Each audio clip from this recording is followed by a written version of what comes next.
بسم الله الرحمن الرحيم.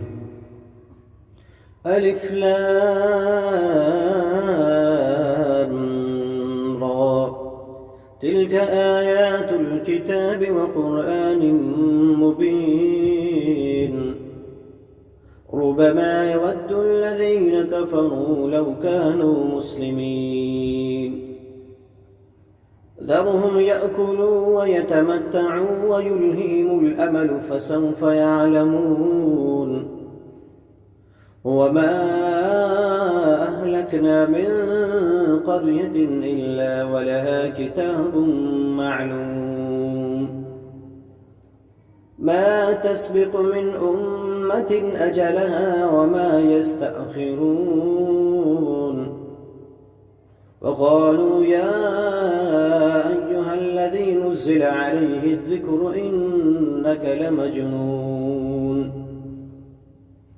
لو ما تأتينا بالملائكة إن كنت من الصادقين. ما ننزل الملائكة إلا بالحق وما كانوا إذا منظرين.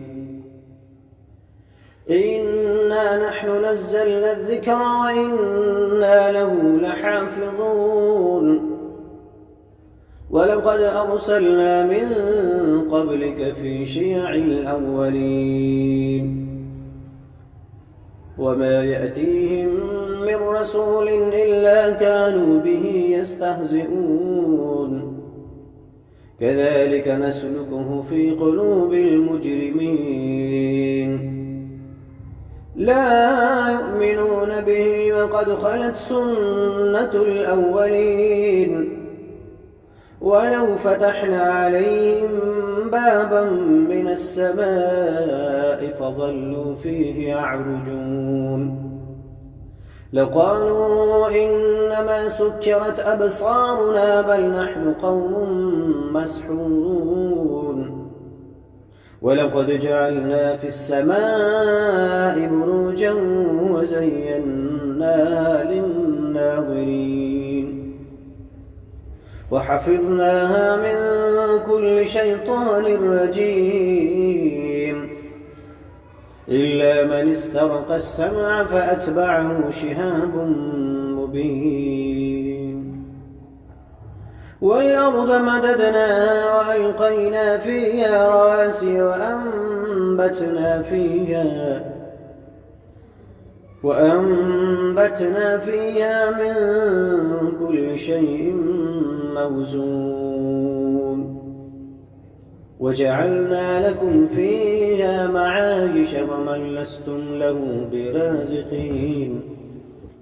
وإن من شيء إلا عندنا خزائنه وما ننزله إلا بقدر معلوم. وما أرسلنا الرياح فآقح فأنزلنا من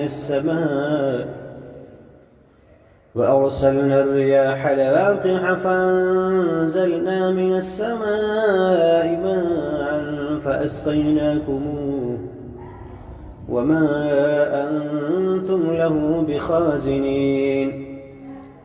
وإنا لنحن نحيي ونميت ونحن الوارثون. ولقد علمنا المستقدمين منكم ولقد علمنا المستأخرين. وإن ربك هو يحشرهم إنه حكيم عليم.